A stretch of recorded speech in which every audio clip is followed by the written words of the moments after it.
ये एक सच्ची और डरावनी घटना है जो मेरे दोस्त के साथ घटी थी। मेरा दोस्त रितेश एक छोटे से गांव में रहता था। उस गांव में एक पुराना और वीरान पड़ा हुआ घर था जिसे लोग भूतिया कहते थे।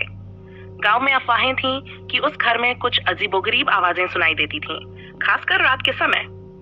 एक दिन रितेश और उसके कुछ दोस्तों ने तय किया कि वे उस घर में जाकर पता लगाएंगे कि असल में वहां क्या होता है। वे रात के समय उस घर में पहुंचे। चारों तरफ अंधेरा था और हवा में एक अजीब सी ठंडक थी। जैसे ही वे घर के अंदर घुसे, उन्हें घर के अंदर सन्नाटा महसूस हुआ। वे सभी मिलकर घर के अलग अलग हिस्सों में जाने लगे। तभी अचानक से रितेश ने एक कमरे से की आवाज सुनी। आवाज जैसे कोई कुछ कहना चाह रहा हो, लेकिन शब्द नहीं निकल पा रहे थे। आवाज लगातार आती रही। रितेश को कुछ समझ नहीं आ रहा था। वह धीरे धीरे उस कमरे की तरफ बढ़ा जहां से आवाज आ रही थी। जैसे ही उसने दरवाजा खोला, वह देखता है कि कमरे में कोई नहीं था, लेकिन वह आवाज अब भी सुनाई दे रही थी। रितेश के पैर थम गए, दिल तेजी से धड़कने लगा।